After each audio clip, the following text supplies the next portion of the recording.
Welcome back to the Alienware Arena, to our grand final.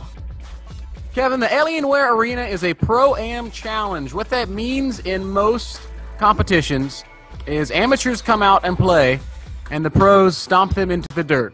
Yep.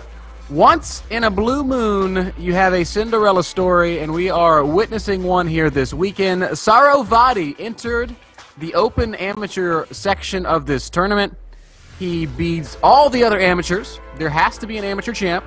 That's him. But then he started beating the pros.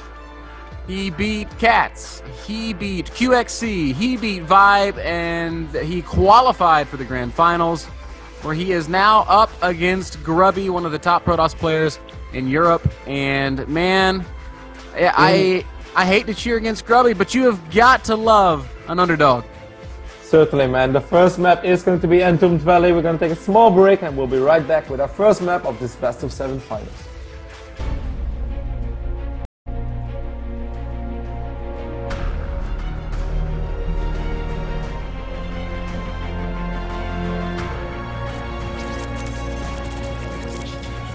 You are watching the Alienware Arena.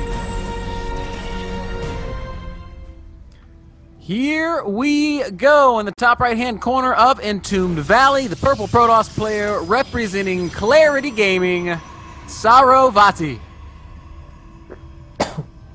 And of course, in the left bottom side of this map, man, we have the Grubby, we have the Protoss player that everyone loves, our green Protoss. Grubby has always been green, already in Warcraft 3 and in Starcraft 2. That's no different.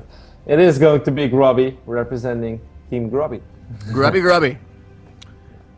Clarity Gaming is a relatively obscure name in the professional gaming scene. They announced recently a team house in the Hamptons in New York. I don't think it was an announcement that people freaked out over that much. Occasionally you see someone say, hey, I'm starting a team house, and it's just a dude and his buddies, you know, living together. But then c.Sarovati played this sick run through the Alienware Arena. He won the King of the Prairie, a Canadian tournament. And all of a sudden, people are saying, well, tell me a little bit more about Clarity. They've also signed Juktu, a great Korean player. I mean, these guys are starting to really step into the serious competitive limelight, and I'm kind of eager to see what they have in store for us in 2013. c.Sarovati had a great run yesterday. Grubby is the next level of competition. He definitely represents a higher level of play than anything we've seen on the North American server, and if c.Sarovati wins here, then we can really start to make some noise about this kid. Well, I think we can already do that, man, because it's been a fantastic run so far. And for the people who wonder, like, how did it happen? What can you guys tell us about c.Sarovati's playstyle? Well, we are not super familiar with him either. What we do know, after the games that we casted, is that he is a hyper-aggressive player, man. I think that's safe to say. I haven't seen a single game yet where he just sits back, and lets his opponent attack him. No, he likes to make stuff happen in the game. He likes to be active on the map. And we actually, or at least you caught a couple of the games he played in the King of the Prairie tournament as well. And in those PvPs, it was no different. He was being super aggressive as well. Yeah, he has a very in-your-face play style. The King of the Prairie finals was a PvP. He cannon rushed in one game, and he won. He went 4-gate Blinkstalker all in the second game, lost to DTs. That is a build order loss. And then in the third game, he said, well, Cannon Rush worked the first time, let's try it again. And again, it was successful. He has not opted for anything like that here against Grubby. In fact, opening as standard as I've ever seen c.Sarovati open in the few games of him that I've casted. c.Sarovati is going to be able to pick up this first Zealot as well, I think. Grubby opened double Zealot, then into Stalker, and then Twilight Council. I think that Stalker, if he really wanted to, he could have chased down this Zealot, but of course c.Sarovati does not know, guys, what we know. And this Stalker is the only unit he has on the map right now. So the moment you bring it out too far, you take a risk of perhaps getting a Stalker in your back, and if he ends up losing that first unit, he is going to be in trouble. This is one of those moments where he's going to have to run back immediately.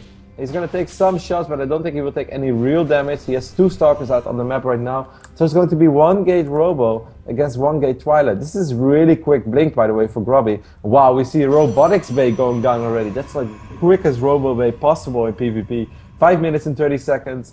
He's going to have to be so careful. The units are going to clash once more in the middle of the map. c.Sarovati getting some real damage done on the Stalker right now. While we see Grubby getting a probe in position as well. Grubby is going to be pretty aggressive. c.Sarovati, is he still only working on one gate?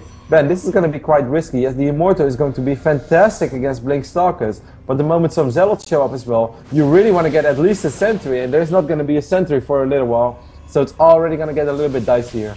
I think c.Sarovati's already in trouble. Grubby's got units in his main base. There's only one gateway. Immortal is ready, but where is it?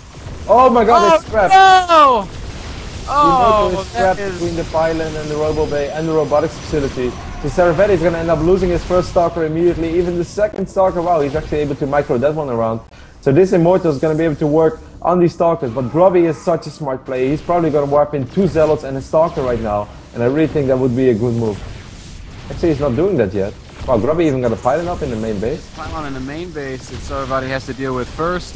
Now the Stalkers come right up the ramp, and I think very clearly we are seeing the nerves here, Kev. This is probably the biggest game of c.Sarovati's career, and the worst thing is that he lost power on his robotics facility, so that second Immortal was way later. We have 2 Immortals right now, but there's still only one gateway. Forward Blink goes down by Grubby. He's going to pick up the first Immortal immediately. He will end up losing a few Stalkers in the process, but there is only a single gate for c.Sarovati to work from. Oh man, another Zealot. Grubby knows exactly what time it is, man. He's just pouring on the pressure, realizing his position, picking off pylons where he can. This one will, well, could feasibly supply block c.Sarovati. It's going to be damn close, certainly after losing that second pylon there as well. He's going to have one more Immortal though. Grubby's going to lose quite a few Stalkers right now. He's actually going to lose most of the Stalkers, slash almost all of them. 2 Stalkers do survive. That was a pretty big commitment by Grubby, but the best thing is Grubby killed 12 probes, and that's of course a crazy amount of workers to kill in this phase of the game. And Grubby right now is just going to sacrifice some more Stalkers, in which he's going to be able to kill more and more probes. c.Sarovati all the way down to 12 probes. He's probably going to lose maybe even one more. These 2 Stalkers will die. If we take a look at the unit's lost resource tab, we can actually see that Grubby has lost more than c.Sarovati, but that was definitely for the greater good as he killed so many probes. Oh, such a critical mistake by c.Sarovati. That robo placement working against him there, had his first Immortal trapped, lost that build time as he had to take out the pylon. I'm surprised that Grubby never decided to warp in 2 or 3 Zealots, because I think that would have been fantastic. There would have been no DPS at all in the army of c.Sarovati to deal with that.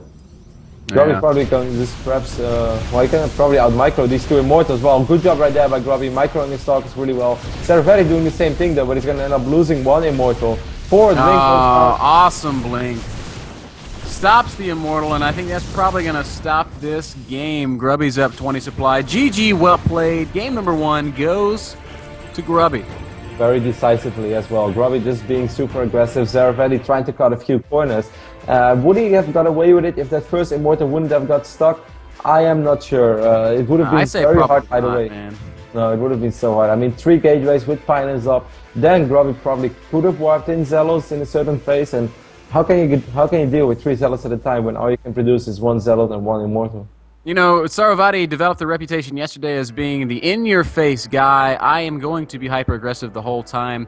I think this game he maybe tried to use that to cut a different kind of corner to get way ahead in tech or way ahead, put himself in a place that Grubby couldn't really contend with if Grubby tried to play passively, but Grubby was not doing that. Grubby was the aggressor this time. Of course, Ben, we are playing a best of 7 in our grand finals, and guys, a best of 7 in PvP is a lot about mind games. You want to bust out a couple of different playstyles, you want to bust out lots of different strategies. Okay, this first game it went quite terrible for c.Sarovati. Got the Immortal trap, that's never a good way to feel it off, to start off a big series, but you're just going to have to shake it off, man. This is something that happened, it's only 1 game, we got potentially 6 more games to go.